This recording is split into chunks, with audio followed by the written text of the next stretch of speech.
Hi, Heidi. Hi. Hi, everyone. Hello. Hello, all, and Esther. Hello.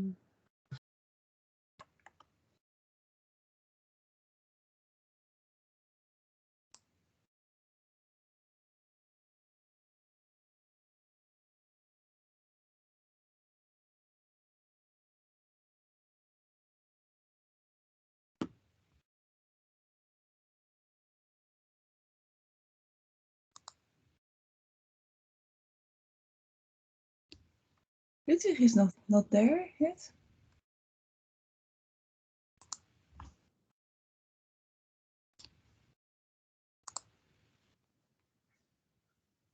Hi, Ludwig. Hi. Hi, Velina.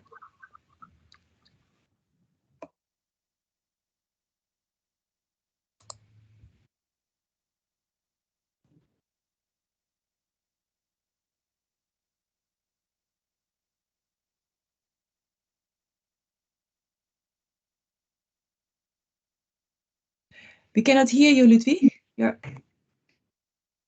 Yes. I'm talking too much anyway. Mm-hmm. I'm trying to share the slides that we prepared, Esther. Yes. Hello. There it is. Here we have it, right? Yes.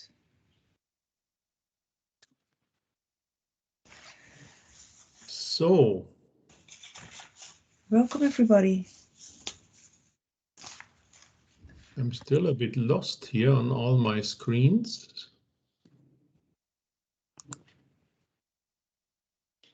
Can you let people in, please? Yes, I do. I can let them in.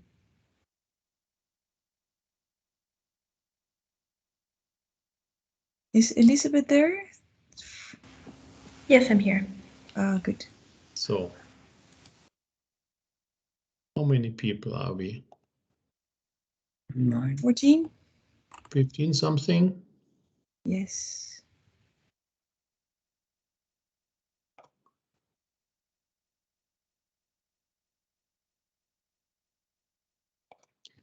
Then let's start.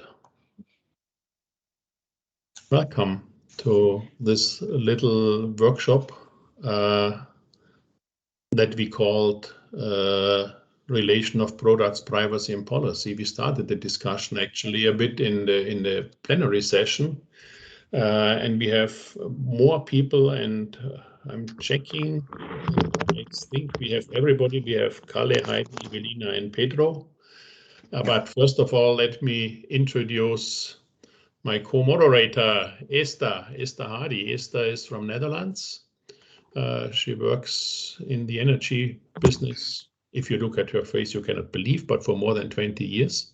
As an advisor, project leader, she has a strong track record on sustainable projects, not only technological views on the energy systems. We have been discussing many evenings, Esther, about philosophy and energy. Today, she is the director of the Energy Corporation 2030, which is what we would typically call an energy community, right, in Utrecht, in Amsterdam. Yes. Was that sort of okay for you, how I explained it?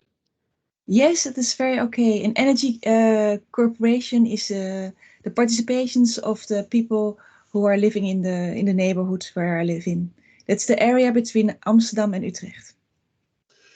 Okay, happy to have you here. I'm happy to join you, Ludwig. And let me introduce Ludwig. It's not we have seen him already in the plenary session, but Ludwig Karg is a member of Germany, of the member states Germany, and he works over 30 years, and you cannot see that in his face as well. And he works in sustainability, digital, and the energy business. He owns Baum Consult firm, the consulting firm, and he has a strong interest in environment and renewable energy. He's a trusted partner for government and local authorities for developing plans for the energy transition. Okay, That's nice. You say that so nice. Well, thank you for that one. Before we go to the panelists, they will introduce themselves. General rules, I think they are all known. Switch off if you don't speak, if you are not on the panel. I will call the panelists separately. We know how to handle that. And you can also do sliders. We will ask you frequently about your opinion. When you are in the Slido from before, on the top left here, on the top left, you can select the right panel. Here we are session 4, okay? So you go to session 4 and you will soon receive some Slido questions. Soon is now. The first question is again, which sector are you from? You have answered that before, but now we would like to know who is in this session. So which sectors have been attracted by this session? And please, Ludwig, can we say the code again? Because this code is probably different. Yes. I think this is the code. 742417.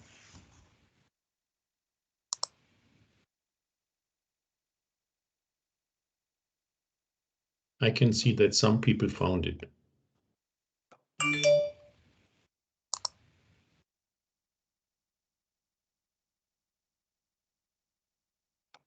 So we are quite equally researchers, system operators, energy utilities. I think this is quite okay. Will be interesting to learn how many of these people from research are dealing with people and how many dealing with technology. Next time we ask that question, Esther, right? Yes. Many others. Well, it's just to get an impression. Let's go to the next question. The next question is, in which country are you? Again, so maybe we are now only in one specific part of Europe, but I don't believe so.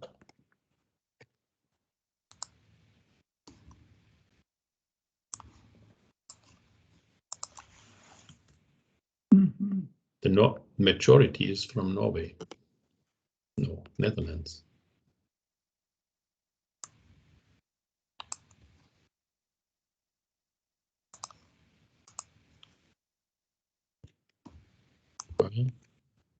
Portugal. So we have the north, we have the south, we have the east, we have the west, and we have Bavaria in the middle.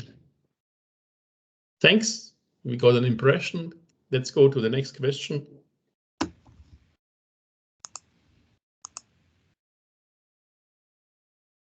This is it. Where are you doing research or innovation? Are you more in consumers? Are you more in system economics, digitalization, planning, and so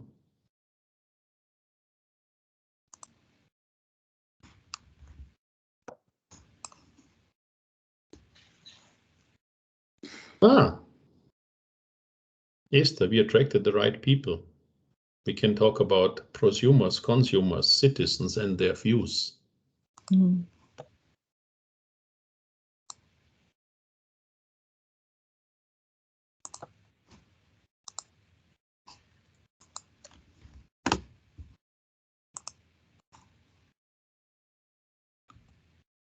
Well, Good. Good impression. Let's see, what is it all about? Last night was a boring night. I couldn't go to the bar because it has been closed for COVID reasons. So I created a little nice picture to explain what Esther and me had discussed beforehand and what we want to talk about. Look at this one. On the top right, you have a smart meter. Say, this is a smart meter. This smart meter collects high resolution data, somehow aggregates it into, say, consumption data every 15 minutes or whatsoever, and sends this consumption data to whatever energy or energy service provider. This is what we do expect that a smart meter does. But now comes the situation that some people distrust their energy provider for whatever reason, and they say, hey, they do give my data to others. They shouldn't. Okay, this is a question of trust. But then, if you give the high resolution data for whatever reason, if you get it, if the provider gets it, the high resolution data, and gives it to other, is that any worse? Yeah, it's getting worse because this other candidate might get other data from my premises. And if they mix and match the consumption data and the other data, they can create a profile. Do I like that? People sometimes give a lot of information to the WhatsApps and the Facebooks of this world and don't care. Do they care in energy? Some care. It's getting different when we talk about aggregating the high resolution data from multiple premises into one aggregated set of information, and we give that to the provider. And in case the provider decides to give that data to another party, is that worse, better? So what we are going to talk about now is a bit what type of data should we better protect, can we give away? And we discuss that in first some insights from real projects. We have Kalle Cook, who can talk about the EU Sysflex project. We have Heidi Twiskola, who can talk about the ELAND project. We have Evelina Stoyanova, who can talk about the Onenet project. And we have Pedro Crespo del Granado. This is an interesting name of a Norwegian. He is multi-regional, so we can discuss that. But first, I do invite Kalle. Kalle Cook, before we dig into the project as such, you have been serving, or you are still serving, in one of these Horizon Bridge groupings. Can you share a bit which one and what you discussed there on the topic that I tried to quickly introduce? Indeed. Thank you, Ludwig, and hello, everyone. You can see the 4 working groups of the bridge on the screen, and I have been involved in the data management group for past couple of years. And we also have had quite close contacts with the regulations working group. We even have had a couple of joint reports. Okay. But on the data management, indeed, this has been my focus, and that's the reason I answered digitalization as well in the poll before. But the digitalization is not a goal itself. So the digitalization is a tool, and we see it as a tool for having access to the market. So in this context, energy markets, energy services, it's mostly. But in order to have access to the market and have really easy access to the market, and I'm talking from the perspective of an individual consumer, including households, but also from the perspective of the service providers. So both sides need this easy access to the market. You need the easy access to the data, because it's all about data, interoperability of data. This is what we're focusing on. Your line is a bit breaking. We have a hard time understanding you, but let's try. So data management and business models, this is correlated, of course. But did you say that you also met the consumer citizen engagement group to discuss data issues? I hope you can hear me better now. Yeah, now it's good. Yeah, what I said, we have worked closely with the regulations working group, and not directly with the business models and consumer engagement. Okay. This has been on our radar somehow, but it has not led to a direct cooperation yet, because it's just for practical reasons. Probably it's not so easy to cooperate between different groups, because you already are cooperating between different projects inside a group. So it needs a very careful planning. But at least I think an hour from now we know some good questions that they should jointly tackle, and you will take them there, and we will take them there. Indeed. Yes, and but please, could you introduce us to the project US SysFlex? And we're especially interested in what have you done with respect to data from customers and consumers and citizens? Yes, indeed. The EU SysFlex is the first project I was really involved in, Finance from Horizon 2020, and it has just completed its 4 years of activity, but has been extended for a couple of more months. But I've been responsible for the data management activities, and these activities have been closed. And the general objective of the project was to adapt more variable renewables in the system. But in order to do that, you need more flexible assets, so the flexible demand, flexible generation, and storage as well. And this is all in the context where the variability is increasing, where the consumption of the electricity, the electrification is increasing, etc. If you go to my next slide, then I come closer to the data management activities, which I've been in charge of. So it is just a couple of snapshots here.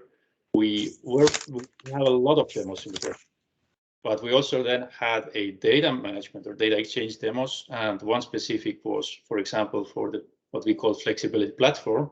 And again, this is a kind of tool where different kinds of flexibility providers, regardless of the type, can make easily their offers. On the other side, that the flexibility buyers, TSOs and DSOs mostly, can easily access all those flexibilities on the market and buy whatever they need. And what we do on top of that this platform enables trading of any flexibility product. So it's agnostic to the products, and even more, we facilitate the joint products. So TSO and DSO can define a joint or common products for different needs, and then it's not up to the flexibility provider to decide for whom I need to sell my flexibility or what purpose. But the data stayed in the energy world, so you shared it between the DSO, the TSO, and so on. The data didn't leave it for the others that I had on my slide, that others can create products with such data. This didn't happen, right? Well, it's up to the stakeholders to decide, because there may be other purposes for using the same data. Okay. But it has to be clearly defined then. But in this context, for example, sometimes the TSOs and DSOs, they don't need all the data, because we have this flexibility platform in the middle, and it's a role per se. So that's where most of the data is needed and should stay. Kali, we come back to that. First, let's introduce Heidi. Heidi Tuskula. She's from Norway, and no, she's from Finland, lives in Norway. We are getting completely confused with all these regions in Europe, you know. Heidi, don't talk about regions, talk about Eland. Absolutely.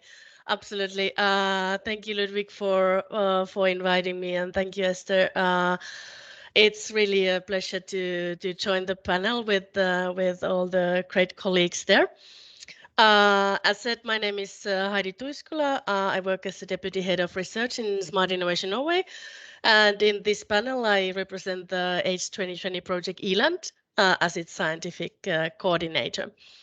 I chose this one slide to express what ELAND is about. So what we want to do in a framework of the overall need to decarbonize the energy systems, and in the framework of Europe and the world consisting of local communities and local energy systems, we wanted to create a toolbox to address the challenges that definitely come when we need to decarbonize the energy sector. And we all know that it's not enough if we only replace the production with renewables, but we also need to focus on the energy efficiency.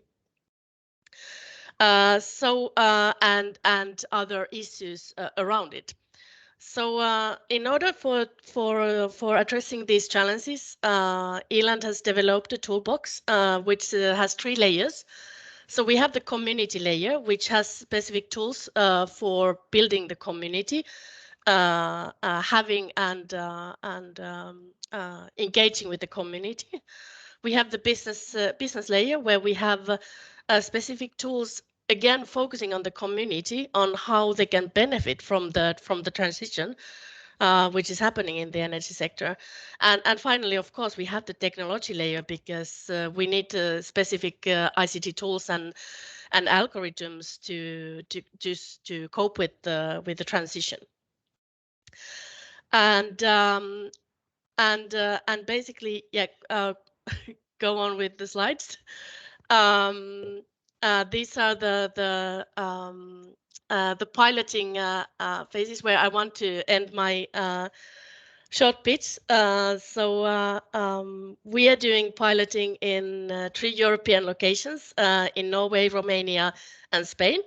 In addition, we have 2 replication sites in India. So we are really addressing the challenge in a global scope, and it's quite exciting to talk about data within this background in my head.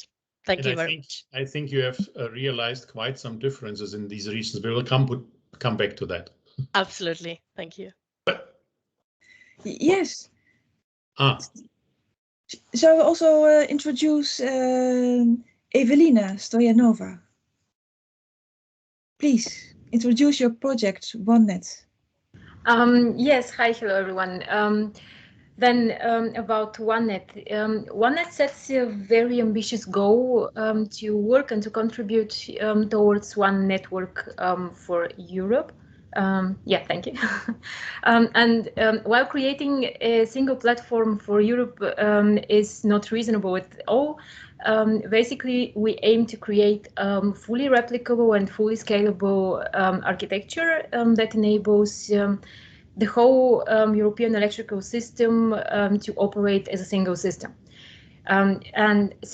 In this way enabled variety of markets will allow the universal participation of stakeholders at every level, starting from the lowest level with small consumers to large producers, regardless of their physical location. Next slide, please.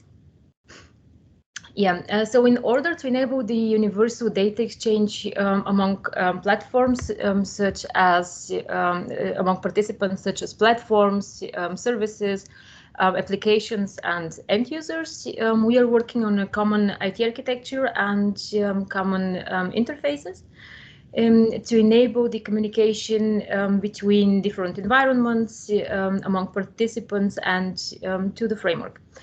In this way, we want to set the ground for a common market design for Europe, which will be tested in demo sites in 14 countries across Europe. Onenet builds upon the large knowledge of previous Horizon 2020 projects and also includes or aims to reach pan-European consensus for the solution, as it also organizes a large-scale discussion forum for the international energy community. So, I think, Evelina, this picture was the reason why we invited you, because it does not only show technical blocks, but at least on the bottom 2 people. Did you talk to these people directly, or have people been involved in your project? We have 4 demo work packages, Northern, Southern, Eastern, and Western, and they all have their own solutions they're working on, and partly they involve customers, partly they don't. But yes, we have also demo sites which involve the end customer directly. So you'll share some experience. But first of all, let's introduce our 4th project. It takes us beyond everything. But firstly, it takes us to Norway. Please, Pedro. Thanks. I will introduce about the Beyond project. Next slide. Thanks. So the Beyond project is looking at the formation of these communities, but also the formation and design of local electricity markets within these local communities, but also maybe integrate to the regional dimension. And for that, we look at the perspective of what is an enabler, digitalization like blockchain and other technologies. And then we implement this in real life demo sites in Norway, Austria, and Ireland. Next slide. Oh, yeah. But that's not so easy. Yeah, that's not easy. Yeah, we have some animations to show a little bit, because one of the key areas that we are doing is about this, bringing to the next level about energy sharing. So the project is looking at new designs, market perspective, driven by digitalization, driven by innovation, about creating new marketplaces that can exploit flexibility from end users, or can give a better price of local solar PV production. And this in the slide, you can see this one picture where we have came up in the project the idea about clustering virtual communities. You know, we are sharing electricity among prosumers and consumers, but we do it virtually, and we cluster them based on the best match against each other. And this is one of the examples where we have come out about this idea of virtual communities, digitalization, and these local markets that makes a bit fair price. Thanks. Who had that idea? Was that you, or was that the people living in these quarters, or was there a need to do so? It was a spontaneous idea, and basically we say, you know, we are consumers. You know, Ludwig is not at home, but I am at home and exploiting so much solar surplus. Maybe I need to sell it to Esther, and then we just decided maybe we need to match the best people against the best people, and not necessarily needs to be located in a geographical area. So this virtual clustering came up as an idea of creating a new market that also helps scale this to a larger implementation scheme, because we're going to have millions of homes with solar PVs in the future. So this is one of these pixels that Michele was referring to. Maybe. Okay, guys, thank you for this quick introduction. Let's run. We have these people that have presented themselves. We have two moderators that try to stay in time, and we have the audience. And the audience, please should answer our poll. Can we get the next poll?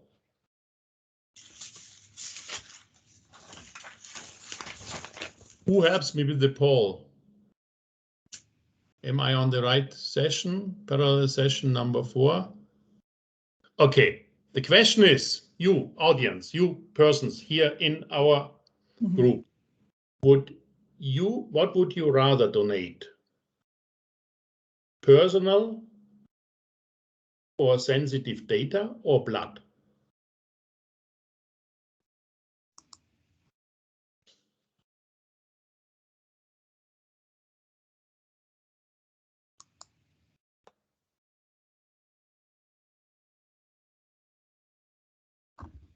Guys, you know what answer I want. Yes.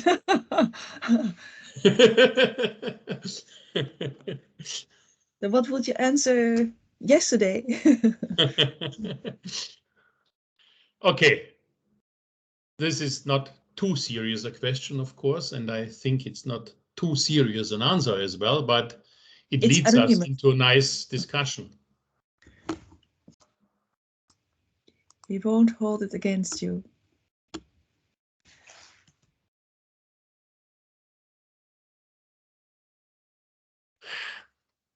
So, Kalle, when we are discussing about these data services or businesses or whatsoever, what are these energy-related services that you imagine when you talk about we use data to create better services? But what is the common use of data, for example, in your EU Sysflex or wheresoever? Why do we need that data except for billing the consumption? Yeah, good question, of course, and there are many answers to that. But if we focus on what we did in the EU Sysflex, I would provide a twofold answer to that. Because first, we designed a set of use cases which are agnostic to a specific service behind the data. We just wanted to make sure that the data is there, the data is accessible by the data owners themselves, and also that the data owners can provide their data to any other person out there, but of course, in a controlled way. So there must be a consent, there must be a clear purpose, there must be a time, let's say, value when the data can be used, etc., etc. The other part of my answer would be that it is specifically, we want to use the data for the flexibility services because this is the nature of the project. So we discovered a bulk of data which is actually needed and which is classified as private data or let's say either personal or sensitive data.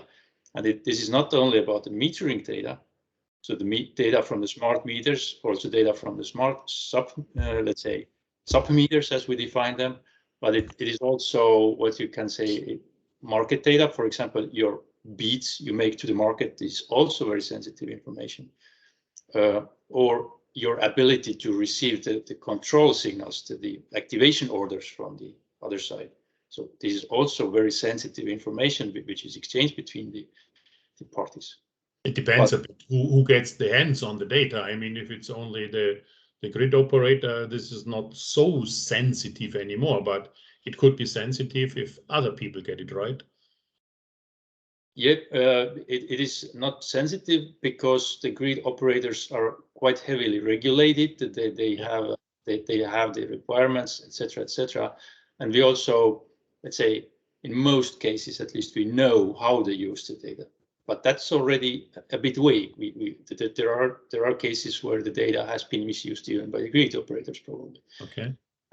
But the other side of the story is that there are many new emerging players in this market, like the service providers, market operators, and these are very often a kind of one-man companies. But you still somehow are able, you must be able to share the data with them, and you also are willing to share the data with them, because then you maybe get something in return. You get the service for giving out. That will be the question, yeah. Yes, and to Heidi, could you tell us a bit more about how open will people be to share personal sensitive data with the provider of the energy services? That's a very complex question, and it could have multiple answers. I'm, of course, talking from the research corner, where we usually deal with easy people, because the people that are part of our piloting are usually, in general, maybe more, I don't know, forthcoming to explore new things and find out new solutions. In my experience, if you're able to really explain what is the data that we will collect and where it's gonna go and what we're gonna do it and how we're gonna, you know, treat it after we've used it for whatever we need to use it. And if they see that there is a clear benefit for them for sharing this information with us, I feel that people in general, and I maybe don't want to talk about people in general, but in my experience, they are quite open for sharing. Do they know? Do they know? I don't know if you allow me, Esther, to jump in. Evelina, I mean, you have been dealing a lot with these people. You have been dealing a lot with the data. Do people know what data they share? In the majority, I was actually assumed that they are not fully aware what data they are sharing. And I think this raises a major problem with data sharing, that not knowing what data exactly is being shared and then stored, people tend to go to an extreme. Then one part of the people would then decline any sharing of their data. They would not participate at nothing at all. because they cannot oversee the consequences of this data sharing. The other part would then decide or would be then too generous with their data, just not being able to oversee again the consequences. And I think both extremes are bad. And from my point of view, this we can draw two conclusions from here, that broad education for the wider public is necessary, and that we need a better information on what data is being exactly stored and for how long and for what purposes. If the company is going to forward it and so on. And I think this should be a part of a contract. When someone is signing a contract, it should be there, similar to the cookies agreement that is not working well so far, but similar to the cookies, maybe done in a more effective way. You compare it to the cookies and the apps. I mean, people give away their data. That would be a question to the both of you. I mean, yes, you need data to manage the system.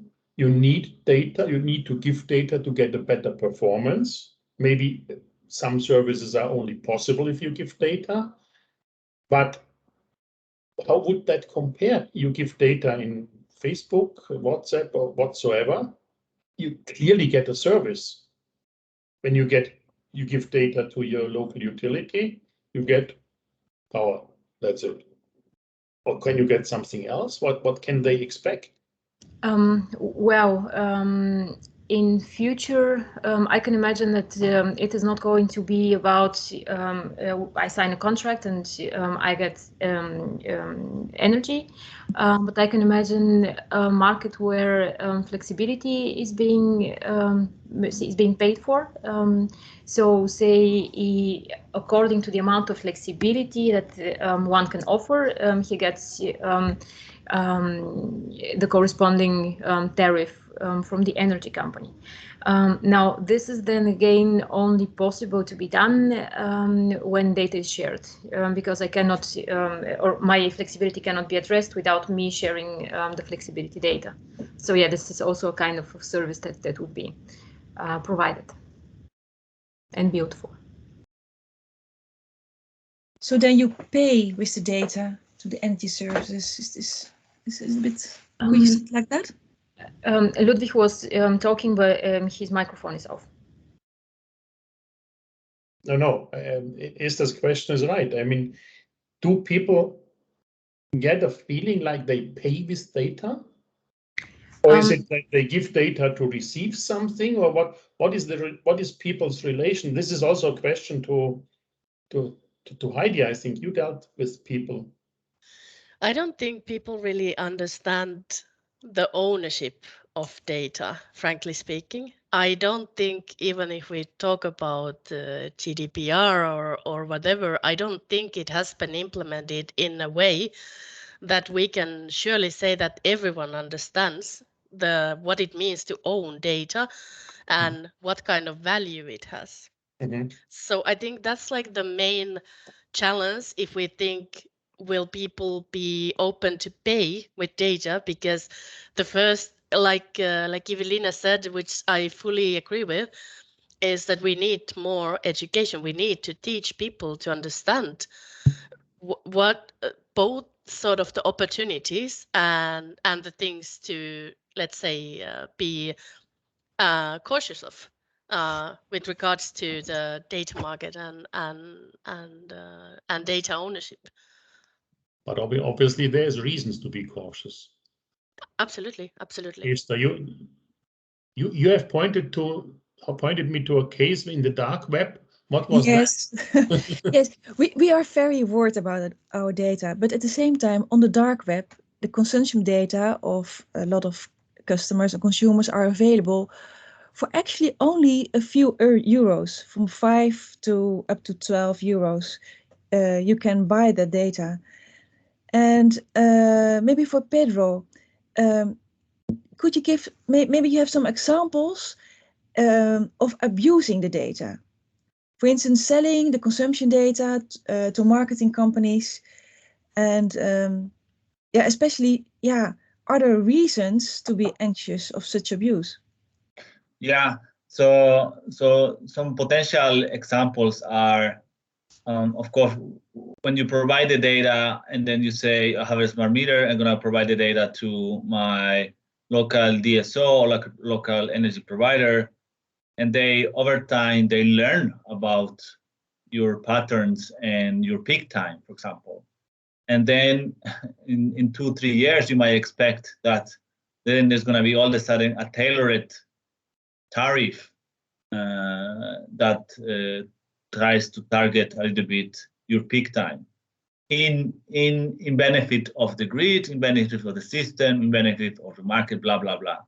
So as end user, you will say, okay, my data was studied well, and then now I have a tariff that is much better for the system. But of course, then I'm probably, if I would not have given my data, then I would have maybe a tariff that was slightly better. Then I stay in energy, I get a better tariff, that's fine, I give you my data. Do you have hints that, in like you see in my picture, right?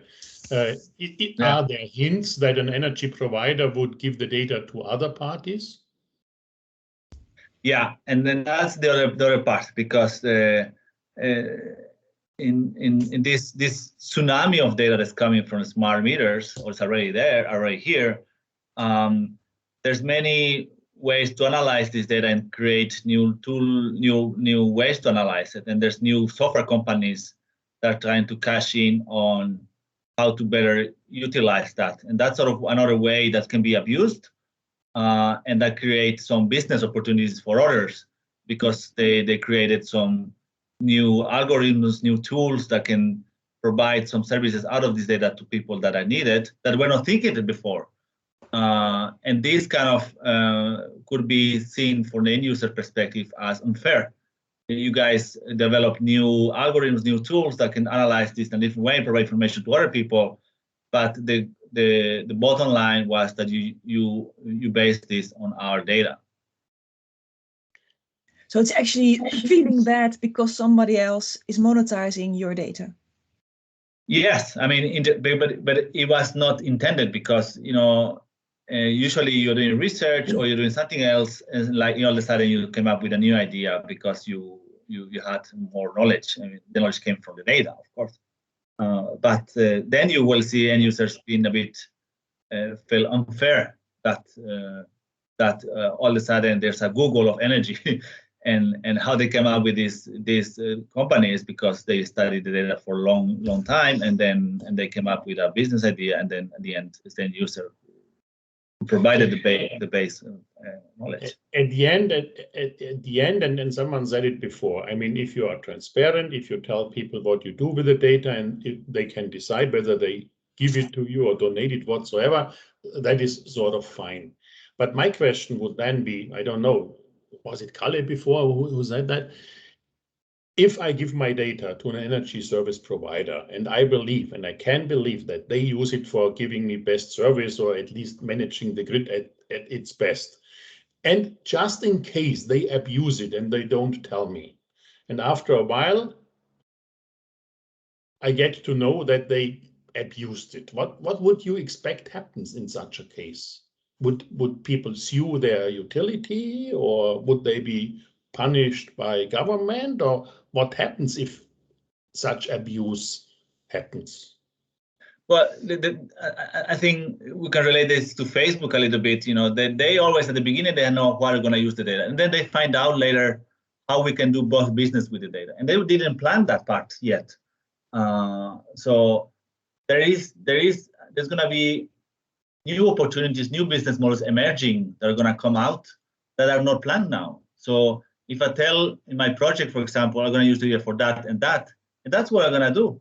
But I'm going to create, by doing these applications or these ideas I had, I will indirectly come up with new ideas and new knowledge and new business cases or ideas that I didn't tell them because I didn't think about them before.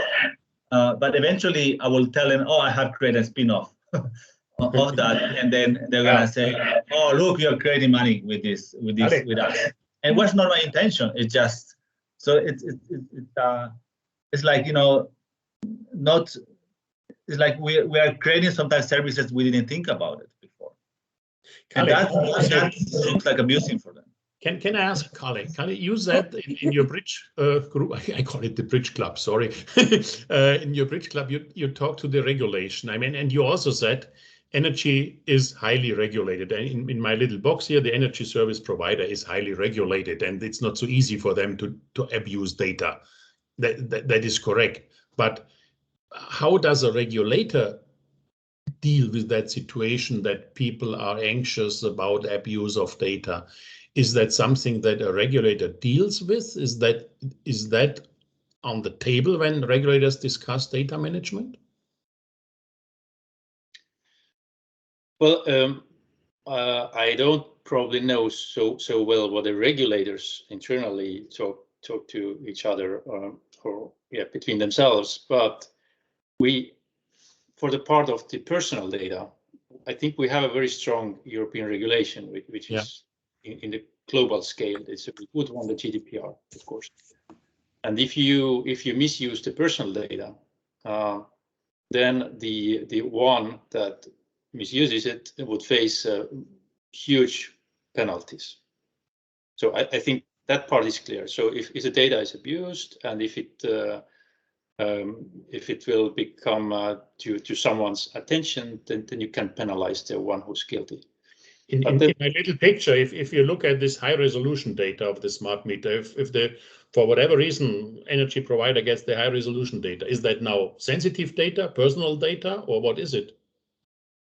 If you talk, well, for me, I usually use the term private data as opposed to the public or open data. And private data can be either personal or commercially sensitive. And personal data means that it's the data of a person, of households, so a natural person. But that's only part of the energy consumers. The other part is the companies and other type of organizations. So that's where I call it commercially sensitive data. So for me, we should treat the data still in the same way. Either it comes from an household or a company. But the regulation is different now. The regulation applies to personal data only, to the households, basically. Yeah. There is no such clear regulation for the commercial data. But still, I mean, and probably because if you are a company, then you have more capabilities to sue the other part who was either stealing or misusing your data. So you can always use the court as intermediary. But to this question, I mean, what I have in mind, and I have seen people collecting consumption data in the smart meter, and that does not necessarily leave the smart meter, but they collect it on a 10 millisecond base. This is high resolution consumption data. And I know that if you have artificial intelligence and you match that with other data from other sources or from the same premises, you can easily create a nice, you can call it commercial profile. Is that something that the regulation does not deal with when they deal with personal data? This is what we see in case of the EU regulation. But of course, the EU is coming up with several pieces of new legislation, on the data governance or basis or open data or data donation, everything. I think it's coming. It's coming, maybe not so quickly, but it is there. Okay, Ludwig, thank you, Kalle. We had also a question from the audience. Very patiently, Michel de Nigri is waiting for a question. Do you still have the question, Michel? Thank you very much. In fact, the part of the question was already answered. I was essentially wondering how all these aspects are managed by or are covered by the GDPR, because when we compare the activities and the data sharing problem with the Facebooks or with the WhatsApp and things of this kind, we are always dealing with situations outside Europe. So While in Europe we have a very, very strong and strict regulation where these personal data are, and I agree with Kalle when he makes the difference between the personal data and the commercial data. That is quite different, of course, but isn't all the personal part already covered by the GDPR? If it is, I think the problem would be to better explain, to find out tools and find out methods and the criteria to better explain the consequences and the perspectives of the GDPR to the energy communities in general. Correct. I mean, and it remains a question, and we will dig into that in a minute, Michele, whether high resolution metering data is under GDPR or not. Is it personal data? I mean, my name, my email address, and everything is personal data, but is high resolution metering data personal data? That depends on what can people do with it. If they can create my personal profile, it tends to be personal data. No, Ludwig, the personal data is only when you have the possibility to come back to the physical person or to the contract, to the physical contract. So if you remove, for example, the number of the meter, then this is not under the GDPR anymore. Okay, so this is an open question. Shall we go ahead, Esther? Yes, and we have another question from the audience. That's why I speed up a bit, from Carlos. Yeah, hello everyone. Hello Ludwig. Long time no see. My question is related with the previous one from Michele and some additional comment. We have experienced a problem in our project. We have while using flexibility, we're going down the into low voltage. And in the project, we have a tool that compares participant data with non-participant data. What do I mean? The participant data gives their consent within GDPR rules. And so we use that data with their acknowledgement. It's okay. But then we have to compare that in a small feeder network with non-participant data. And that raises an issue because unless we anonymize everything, we still, under GDPR regulation, would have to obtain their consent, and this is a mess. So how do you get consent from thousands of non-participants? It's a contradiction in terms. So that issue is being discussed with our legal department, and we still don't have a solution. And that's a problem because more and more projects are going into low voltage. Regarding the possibility of non-anonymization, if we hand out for the researcher, if we hand out to them the scheme, the grid, with or without artificial intelligence, they can, if they want, get to find out who the customer is, as you said, Ludwig. It's obvious. But we Finally, have, the theme of artificial intelligence, Pedro. Yeah, thank you. That takes me to just another final comment, please, Ludwig. It's the aggregation. The amount of how many customers do you need to aggregate it in order to consider anonymous? That's also an issue. It's not defined.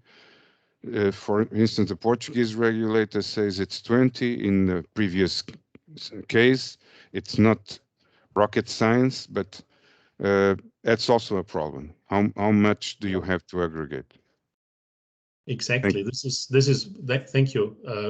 Takes us really to the next question, where we wanted to ask what data do we really need? Do we need it anonymized? Do we need it aggregated, etc., etc.? But before we dig into that, shall we do a quick poll again to better understand our audience? We have another question. Can you show the question, please?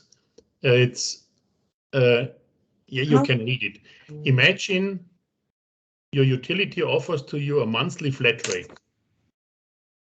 Utopia. For power, and you save in average 20%. The prerequisite is to share sensitive personal behavioral data every month, whatever it is, but it's sensitive. Will you accept? Would you, people in the audience, would you accept that deal?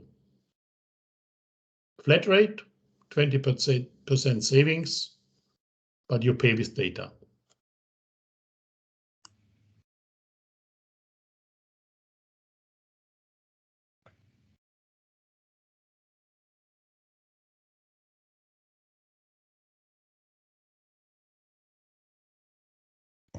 Interesting. Interesting, yes.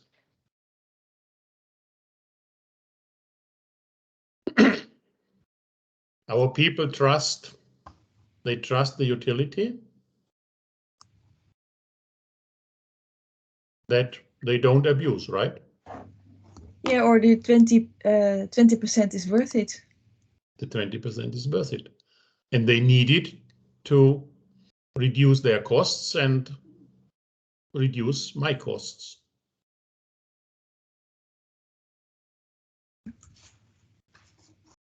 But do they really need my personal data? That's the question, is there? So let's go ahead.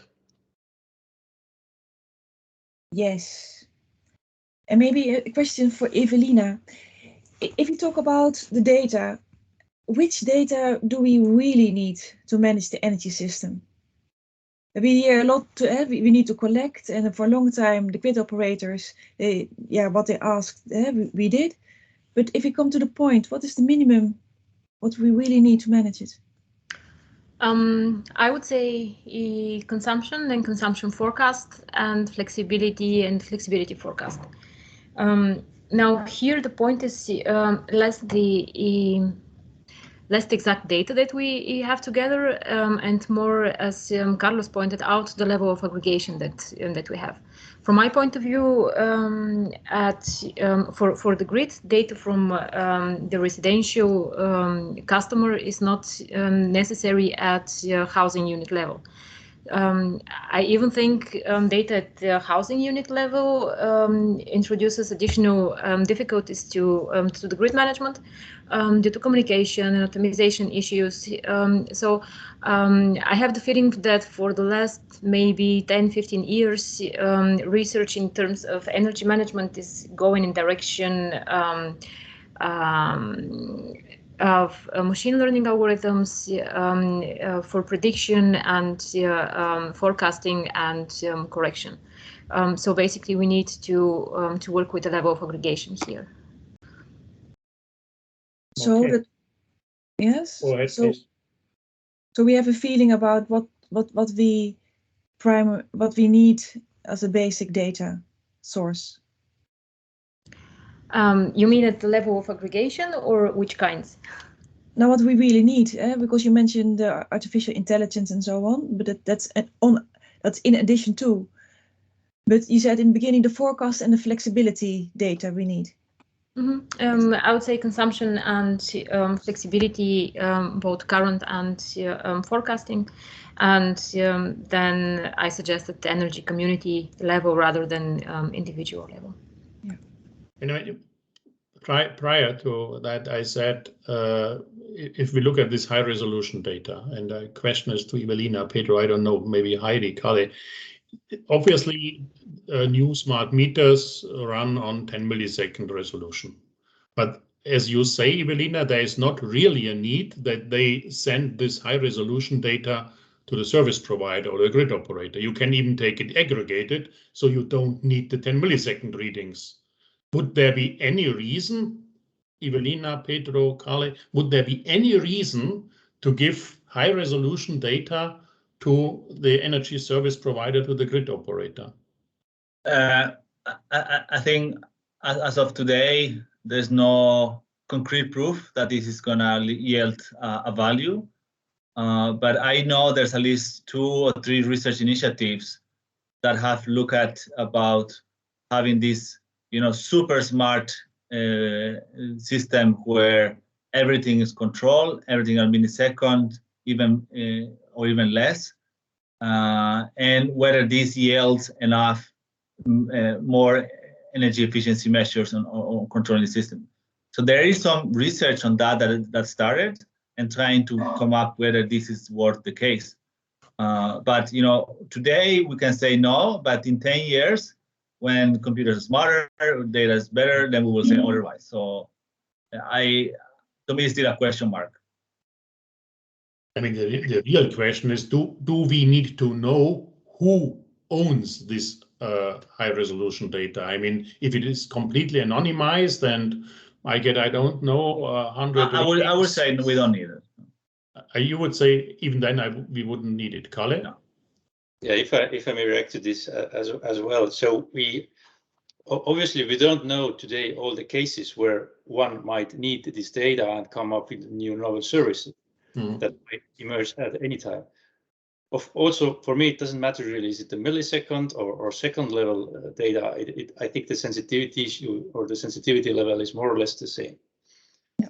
And on top of the granularity issue, I think there are two other important elements. First, when is the data available? How quickly is it in a very close to real time available? So you immediately can see what's happening there on the site. Yeah. Or is this data available only a month later, for example? And the third point here is the communication. So normally it's not a unidirectional information exchange, so it's bidirectional. So if you have a real-time access to those devices, in the opposite way, you can also manipulate the meters and maybe even the devices behind the meters. So I think this is even greater risk, because this is something happening in real time at your own home. Okay. And is that something that you would say should make me anxious or should make me love it because they can better manage my appliances? Or the different kinds of risks are always out there. So I would say that if you believe that the regulation is strong wherever you live, and that your partner, the one who receives the data and uses the data, that they are trustful enough, then I would say go ahead. Yeah. So trust is the key word. Yeah, because they even, I mean, anyone theoretically can hack into your home anyway, because you probably have internet at your home, and you probably have some devices linked to the cloud, for example. But now that you can maybe do it in a more controlled way, so you are in the position to share your data with someone and to get in return a specific service or I don't know, direct cash. Let's go ahead. I mean, you pointed to this darknet, Esther. This is obviously something that somehow deals with private data in the darknet. How does it get there? I mean, who puts the data in the darknet and who buys it? Somebody who made a business plan of it.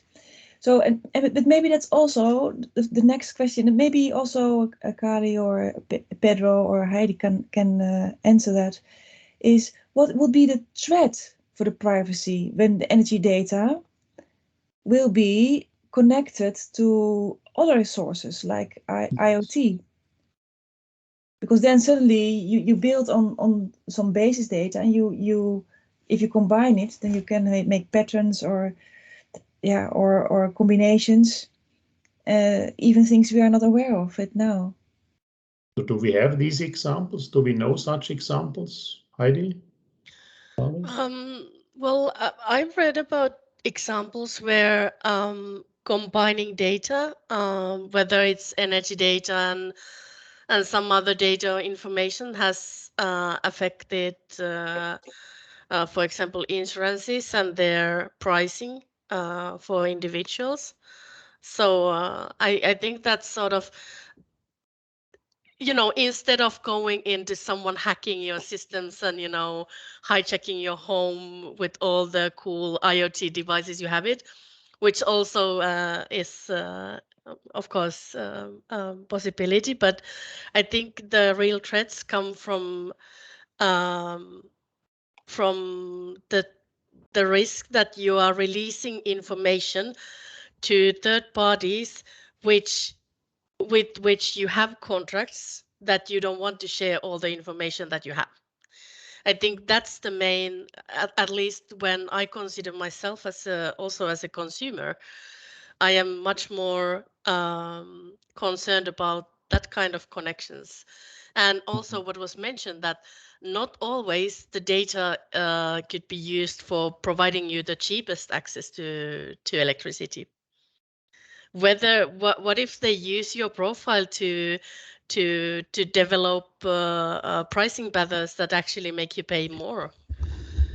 So I think they are very much related to your everyday life and the different contracts with different service providers you have. Yeah, but then you should trust your service provider or distrust him. Let's ask another poll question, please. I mean, whom do we trust? I mean, we only ask you people because we cannot ask the others. You personally, whom would you trust? And now you are, of course, you are a bit in the industry. You have some insight whom you can trust, but whom would you trust? Whom would you willingly give personal or sensitive data?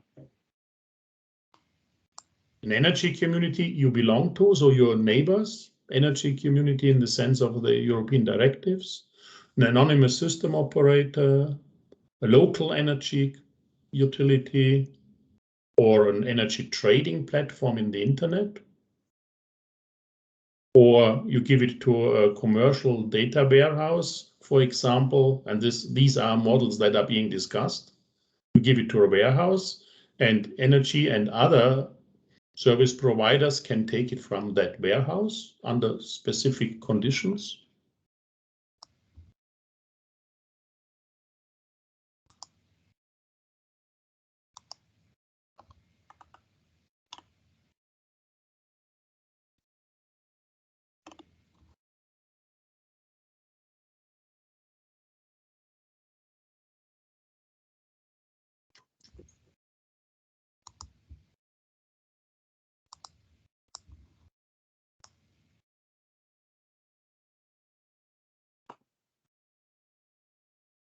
It doesn't work here.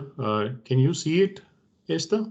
Yes, I can see it, and you have to click all of them. You have to make an order.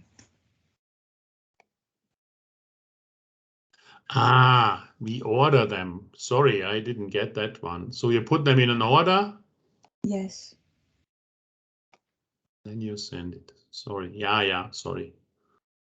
I don't know how to use my own poll. What a shame. So the more local, the more likely. Huh?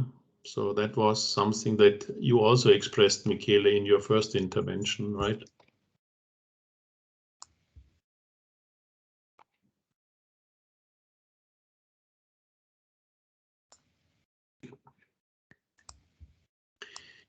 But doesn't that depend? I said, I mean, you are in the industry, you know the rules and the game. This is maybe a bit biased here, but in general, Heidi, you pointed to your various pilot cases spread over Europe, and was it also India? Mm. Is there a cultural difference? Is there a social, is there educational difference with people when they share personal or sensitive data? I would say answer is yes to all of those. There is definitely cultural differences between the different, even inside the EU countries or the European locations where we pilot. Not only because of the culture, but also because of what kind of organizational structure they have and to what they sort of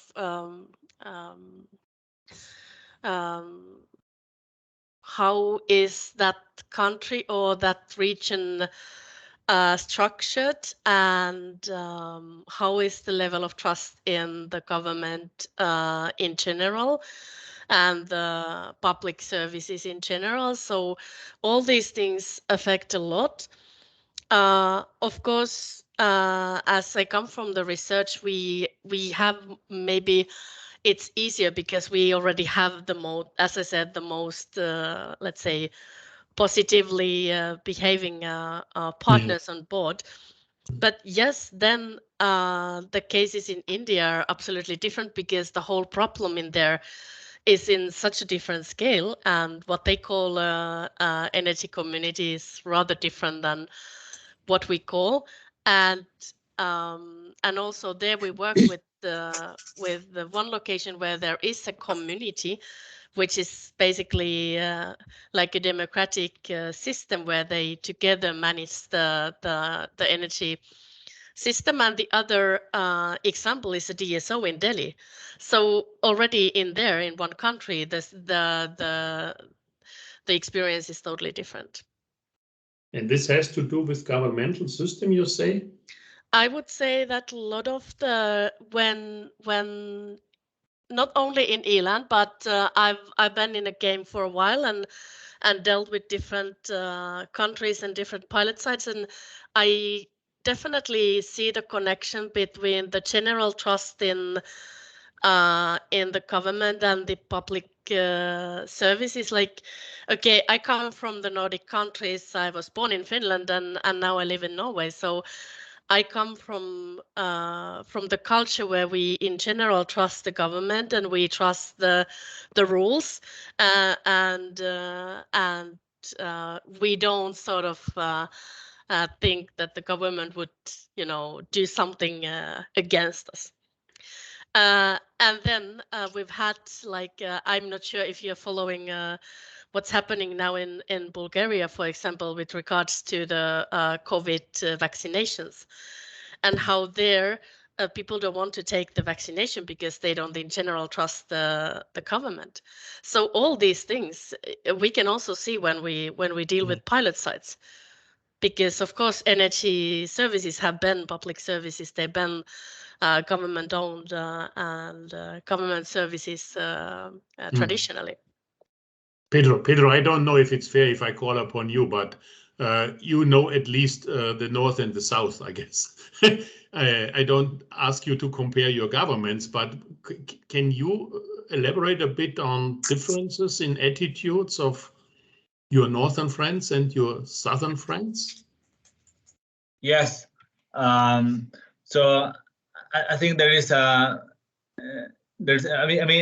feel sometimes in the South, either people are slightly more naive and then they are more like open to share data and be part, and also they are more constructive about community building and being more socially openness, and then they tend to maybe say, okay, you can of course use the data and we sort of trust you, but whereas maybe with a more other perspective, as you call it, the North, then there's always a bit more regulation and other schemes that make it people think twice whether this is a good idea.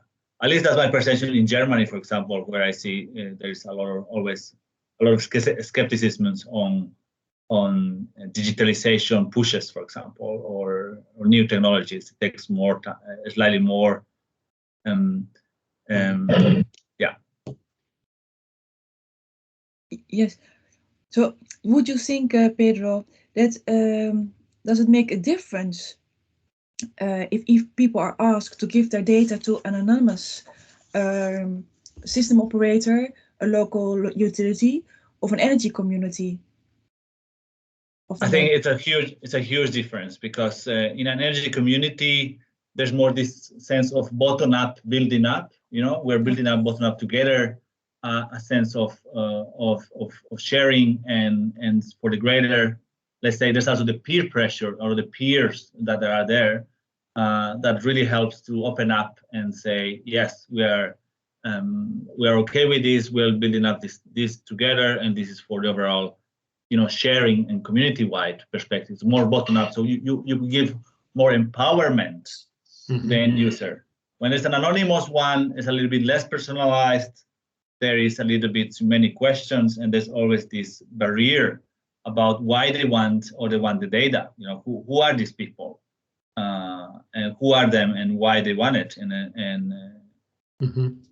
this personal touch is what makes the difference. So, so it is not so much into the difference from public versus private. Corrects. Who would you trust more, a public data center or a private data center? Yeah, that's I think it's a difficult question because it really boils down to demographics and way of thinking and many things. That it's I can tell you my South perspective answer to that, or my North perspective to that, and it will be yeah. I cannot give you an answer on that. Okay. I mean, I can, but I cannot. I don't want. Maybe Evelina has a view on that. Yes, this is a very interesting question. I think people would be more prone to provide data to public organizations because of the probably the emotional component of trust and this feeling of belonging connected to, for example, to energy communities, local business. And would probably distrust private providers because you always connect private provider with the business use case. But yeah, I have the feeling that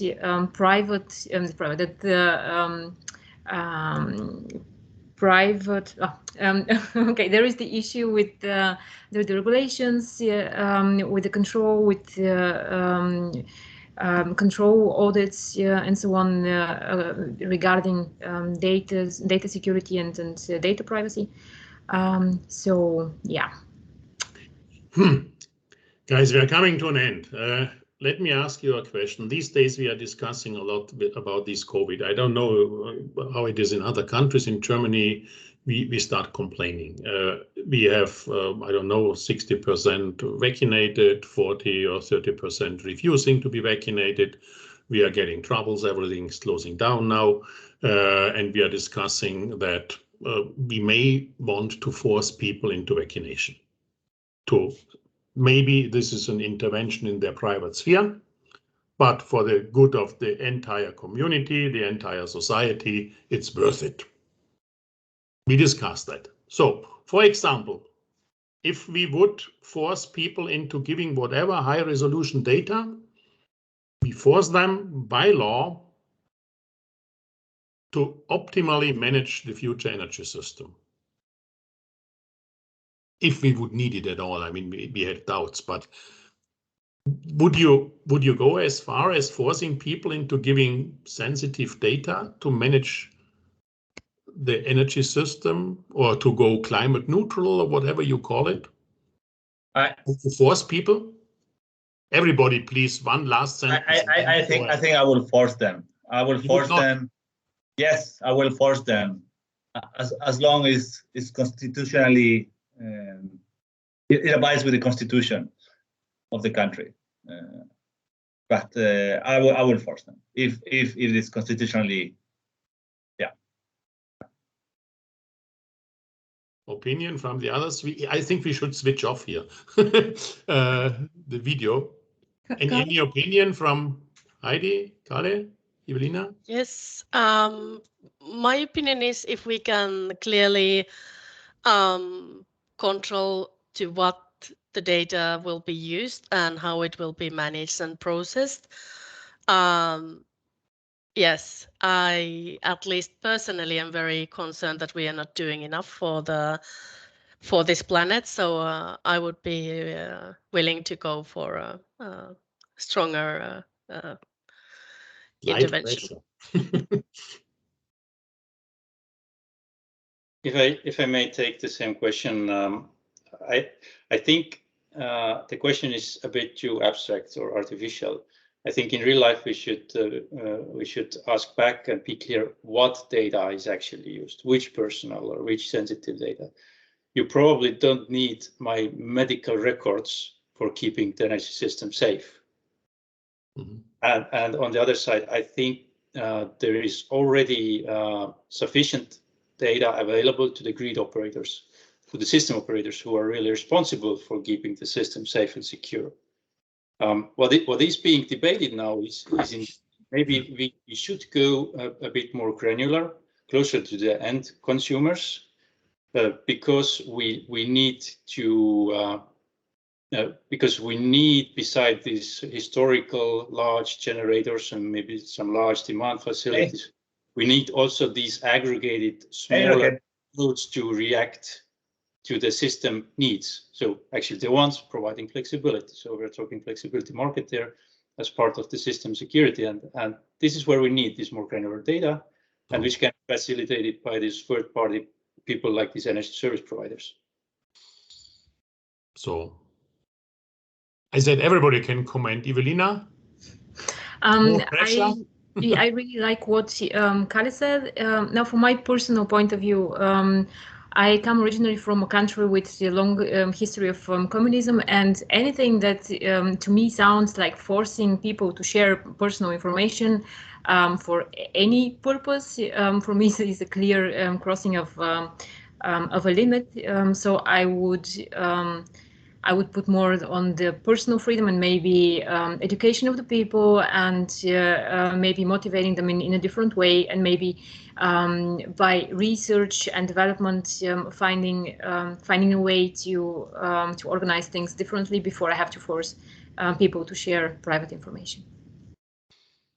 Okay, thanks a lot. We have some 7-8 minutes left. I would like to use this to maybe keep discussing with our panel, but also give the others a chance to answer yet another poll. Can you show that? And the question we would like to ask is, with respect to what we have been discussing now, or what we heard now, can you express in 1 or 2 words, just write it, 1 word, 2 words, maybe 3 words, what would be a research gap? What would you think should be researched, investigated, maybe a bit looking at your country, so more like this regional, national level, not so much the global one. So if you give us some of these ideas,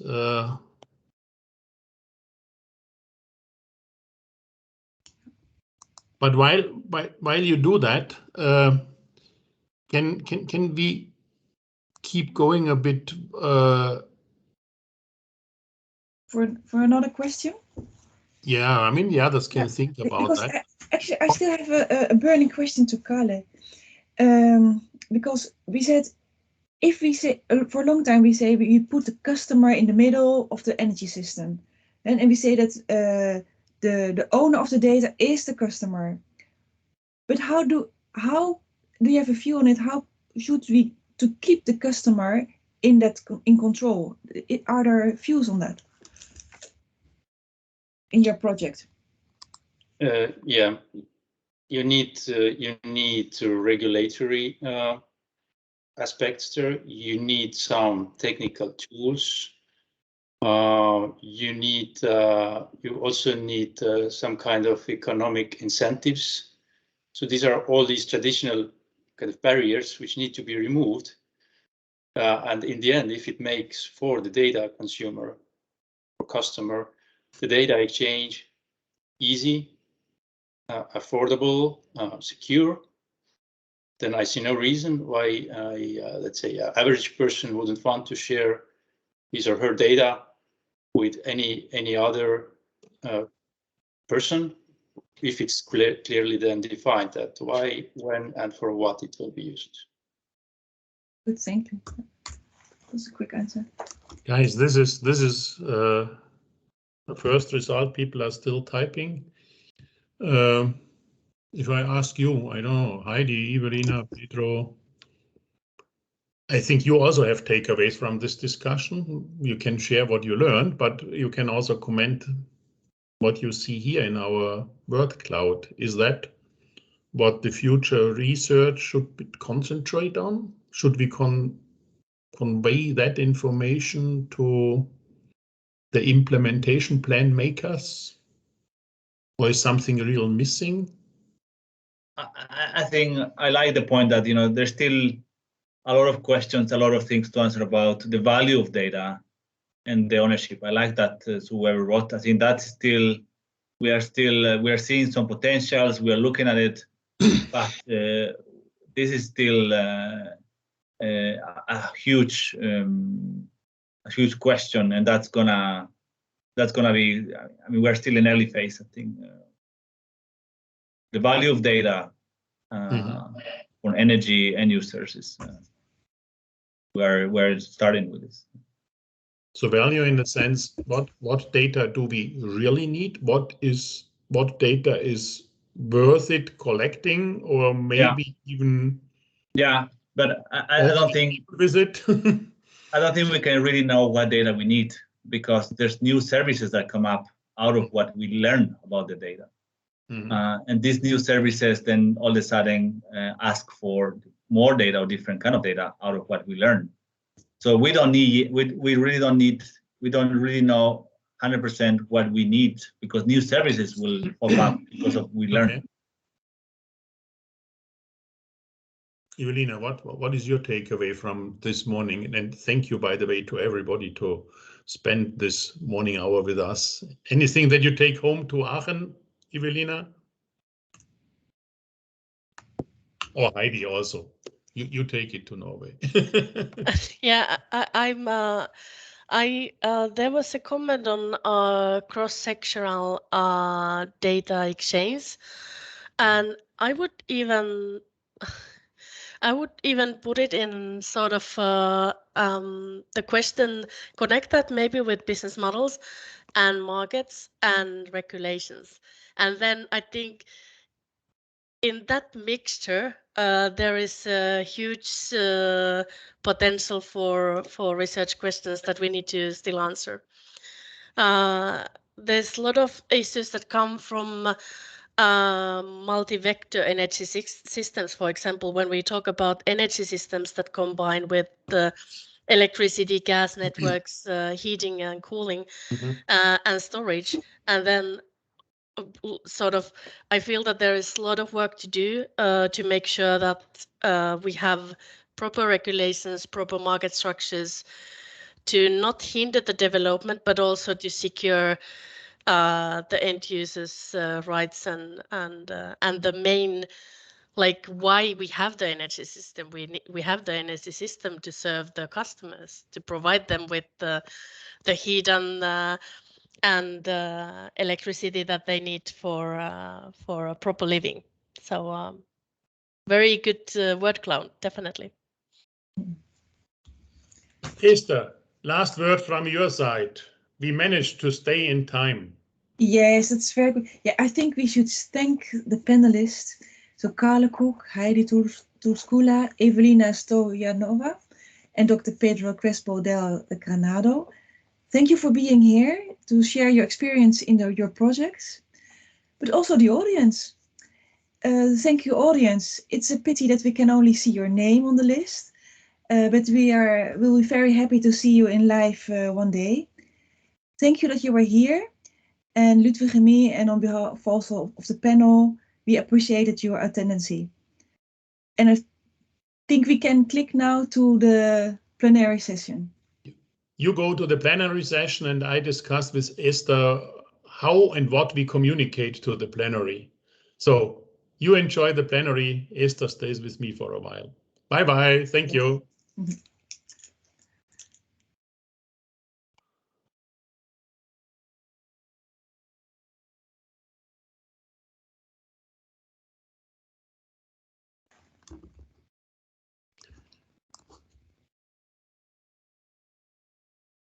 I will be back in a second. Yes, me too. That's a good idea.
Ah, yes, then.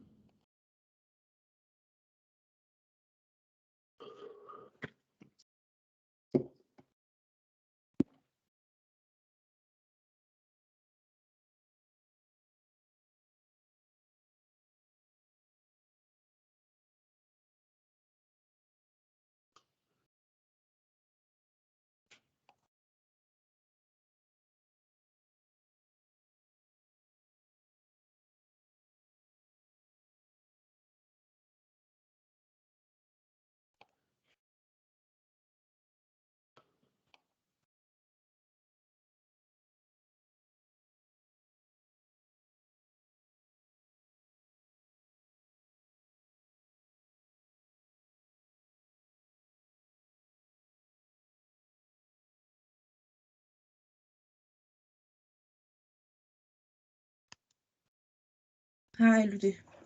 Hey, I was That so was- hungry. that was the most difficult one of the three, right? But we were excellent. Yes? Yeah. we pushed it through, eh? I think we Yeah. were creative with the questions as well. Yeah.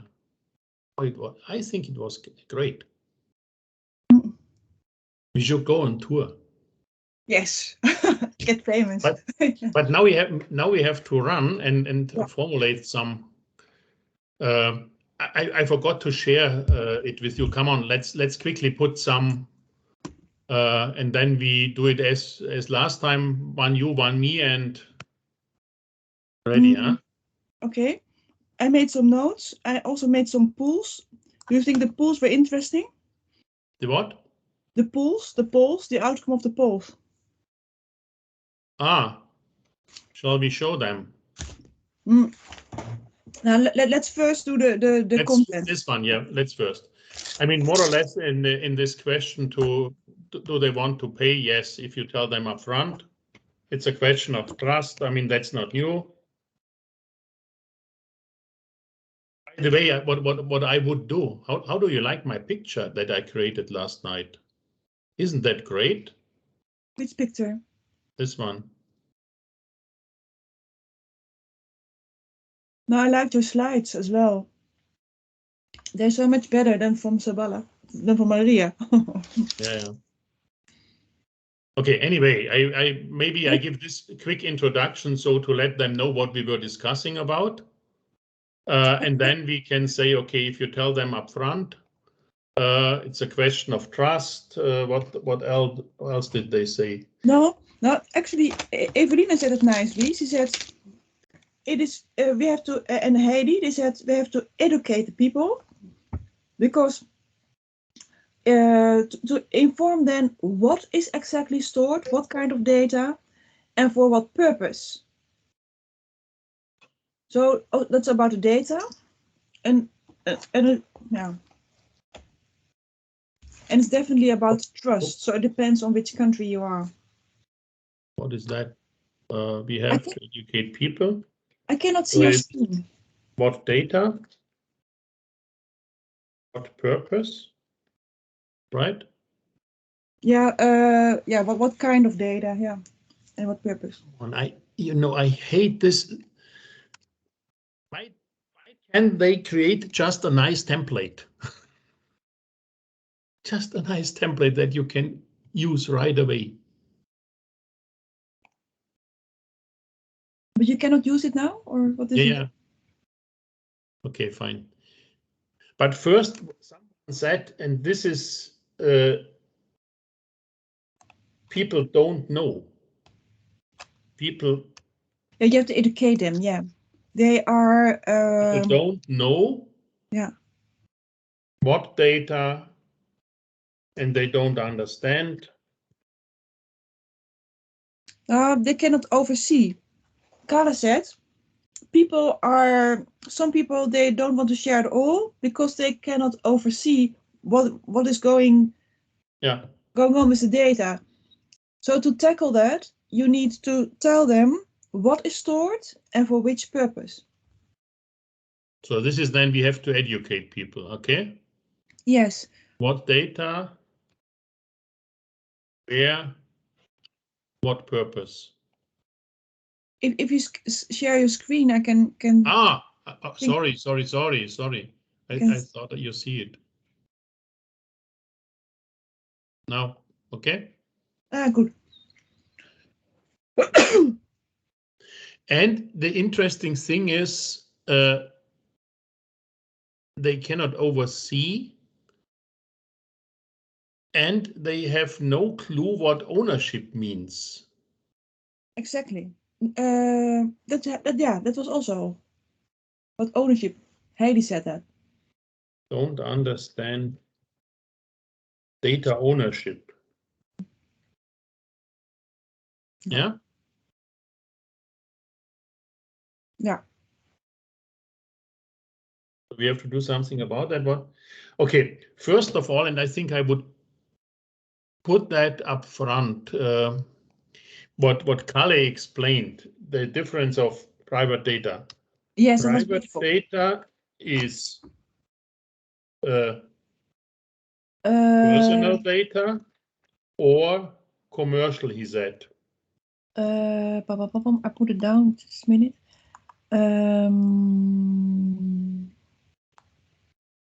Yeah, personal or commercial sensitive. Or so commercial sensitive, yeah. Private data are two things: personal or commercial sensitive. So it's either personal data or commercial sensitive data. Yes. And the interesting thing is this is protected. This is clearly protected by GDPR.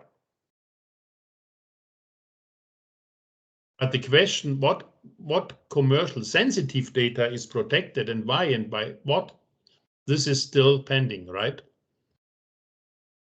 Yeah.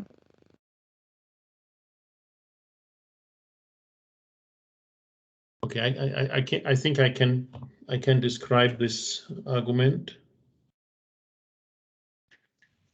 And there was this other question that was it Jose pointed to.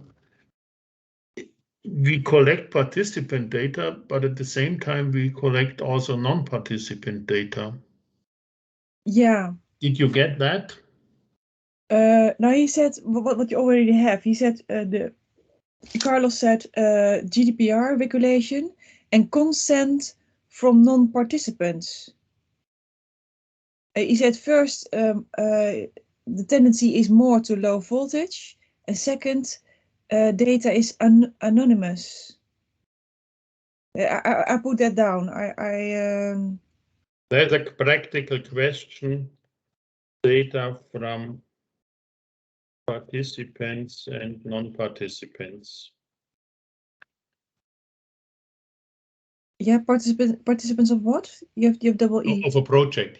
What he said, they have in a project, they deal with data. They take the data from participants and from non-participants, but only the participants sign the contract. Okay. Yeah. I don't know what data they take from the non-participants, but if they say there's a practical question, this is always good for research. There is a typo in participant, the first participant.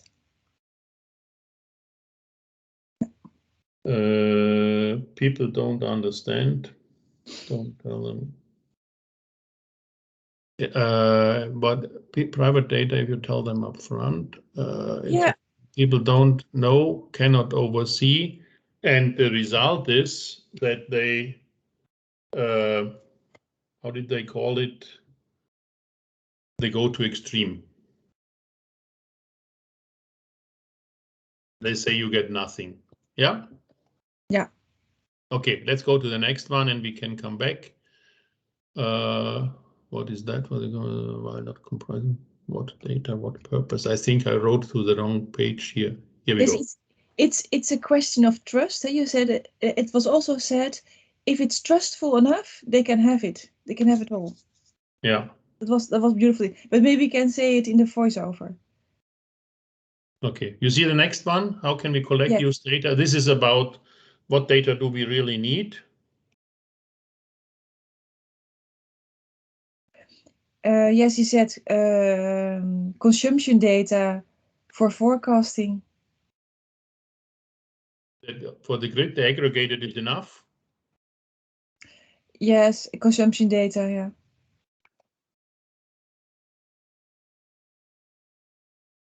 And they said we need research.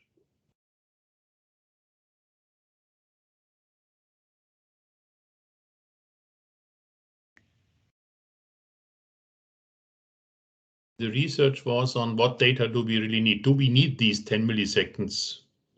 No, I don't think they said that. I think it's just oh yeah, we can put it on.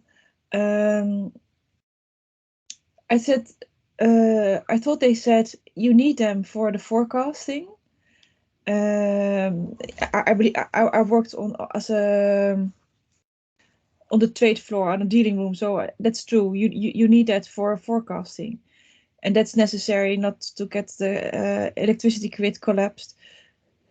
But if it comes to high resolution data, then actually also Carla said some interesting, because he said the sensitivity of milliseconds is the same sensitivity as raw data. I didn't get that. Now he said if the sample time of the data, yeah, he didn't see that as an issue. It was about if it is private, and if you have private in milliseconds or private in a quarterly based, it's still private data. That's how I received it. Anyway, resolution does not matter. Now sample time. It's not oh yeah, okay, resolution sometime. You could also say what he said, and that was interesting. The time of availability. That makes sense. Is it real-time access that you can manipulate or not? So you should distinguish in the availability of the time of the data.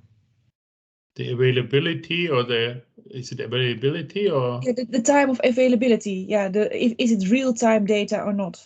The time of availability of the data. That's also high resolution. Availability. Real time is an issue. Okay. No, it matters for manipulation, and you can maybe between brackets manipulation, or or anticipation. Wow. Manipulation in real time. That was it. Yeah.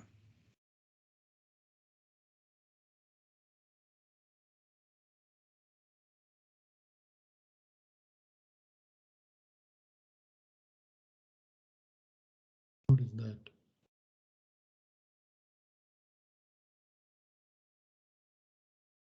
We got a lot out of it. Yeah, sure.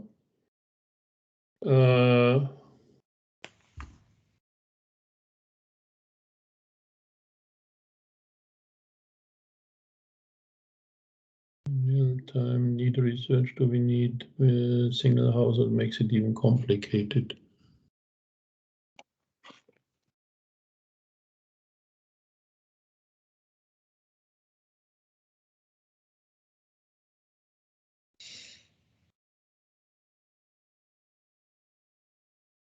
Said something like that.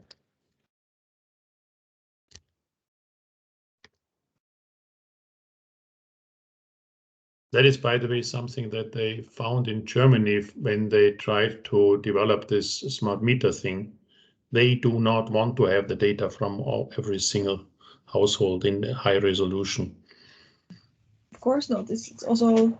It's a question of cost. Yeah. Okay, next one, last one. What did we hear here? What do we know? The takeaway. No, the number 3 question. Sorry, I didn't switch. What do social political science know and think about investigating personal and other sensitive data to improve the overall system? It's a question of culture. Culture counts, right? Yeah, culture counts. It's a matter of trusting the government.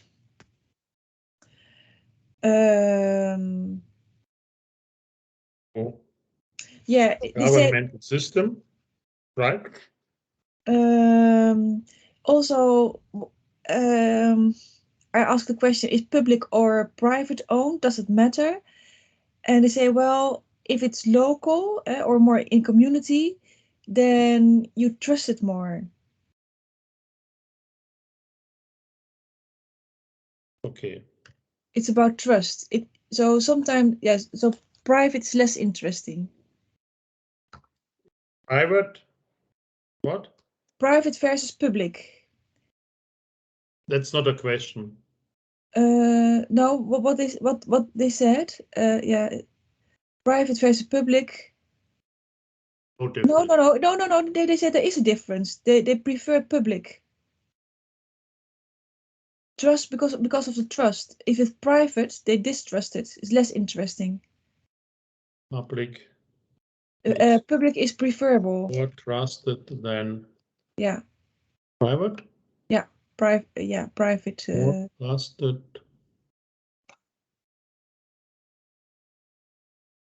And private. Yeah, private companies. Yeah.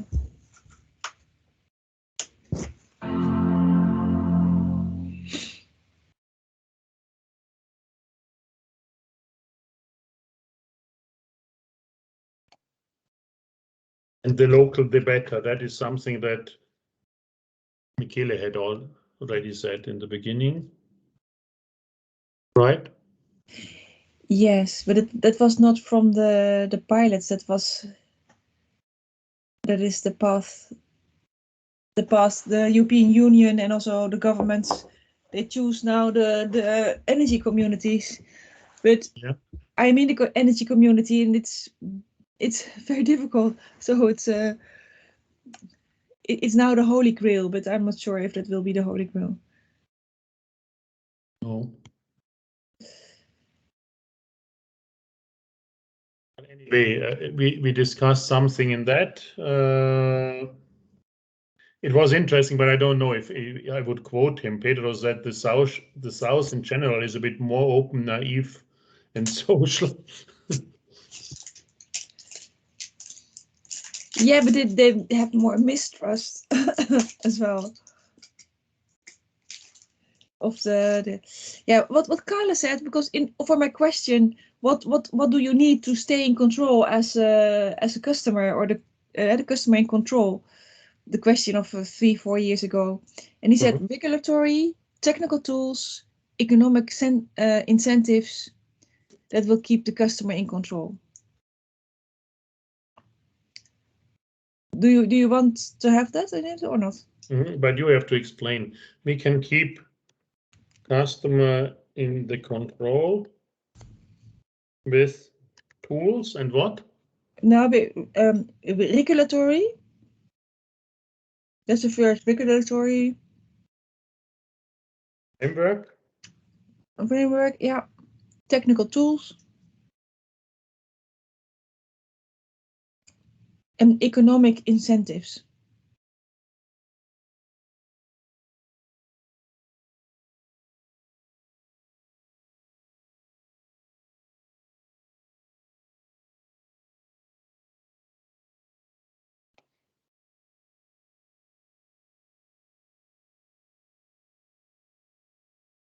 Okay.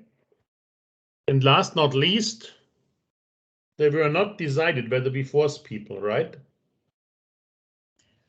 No, it was 50-50. Heidi says, yes, because I am in a hurry. I think we are in a hurry. Somebody, also Pedro says, yes, force them. But Evelina said, well, I'm from Bulgaria. No.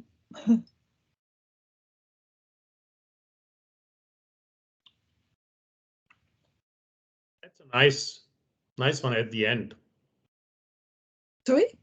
That's a nice, yeah, conclusion. Yeah. So how will we present it? You say okay, let's finish first, maybe. Bullet by bullet. Okay. Or shall I mark them in different colors? No. Because if the flow is different, maybe we change. Do we have everything? Yeah, cross-sectional data, marks and regulations. In this mixture, there's a lot to answer. That's the research question. Do we need to?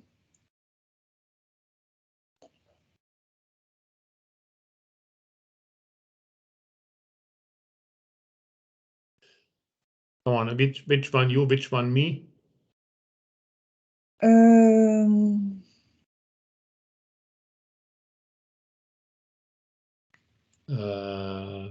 How can we easily mark them so they don't see? Yeah, or just we know, maybe we can go on the. We can do a quick bullet by bullet rehearsal. We can do a quick rehearsal. It will be 5 minutes anyway, isn't it? Yeah. We can prepare now. If you take the first, and then I take the second, and then the third, just alternative. No, these go together. These go. But you know what I do? I do it like this. I don't see. You see. Okay, now. This is cursive, and this other is not cursive.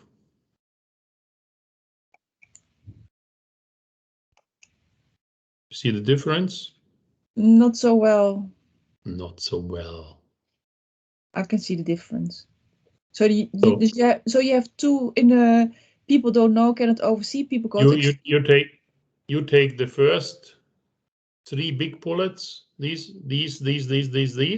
Okay. Then I take the next 2.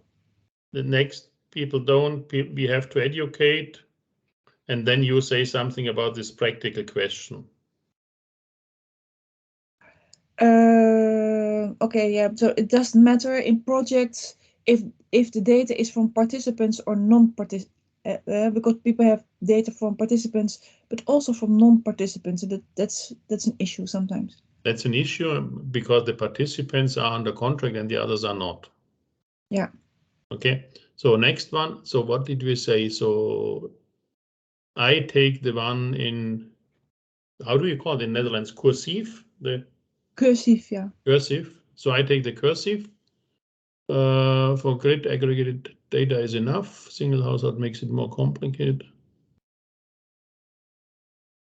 Which one do you take? Oh, I thought I do the first 3. So it's okay if you tell them up front. Is that what you mean? Yeah. It's okay if you to collect data if you tell them up front. Yeah. But then there are two things: what is stored and for which purpose. Shall we put this next to it? This is an education. We have to educate people on what data, where is it stored, and what purpose. Yeah. Well, okay. Yeah, if you tell them, but it's the conclusions. First, you tell the conclusions. If you tell them up front the what is stored and which purpose. Yeah. And then the private data, you can define that, or you can articulate that in personal data, which is protected by the GDPR. That's the European legislation, right? The GDPR. Yeah. Or shall I do the first one? I think that's easier. So I do the first one, you do the education thing, and then I explain the practical question. Okay, good. Yeah? That's better, yeah. Better. Then next one.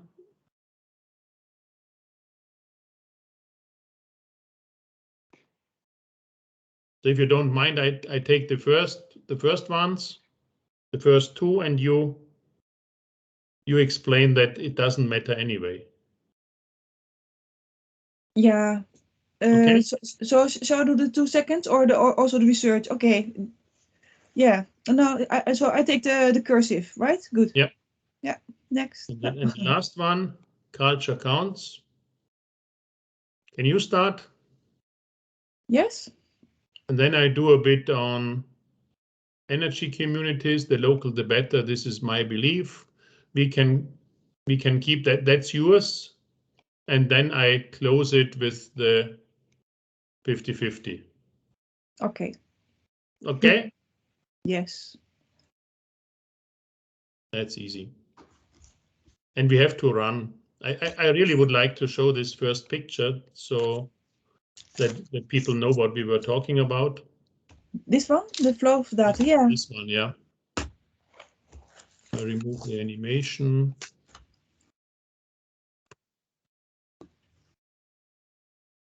So I start out and I explain this in a second. I say, okay, we were discussing this and that. You can say we had excellent experts, and then I start out, yeah? Yes. This is what we do. Great. You need put time pressure on people, then they are very... This goes better with the brain. But we are the fourth, so we have a bit of time, right? Yeah. But let's see what the others do. Okay. Thank you. It was nice to do that with you again. Yeah. Yeah.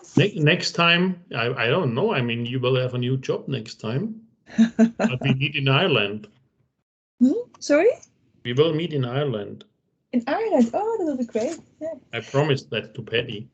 I wonder where he was. Why didn't he get the connection data? Or? Now it's actually in a PDF. It's quite complicated, all those switching thing. Yeah.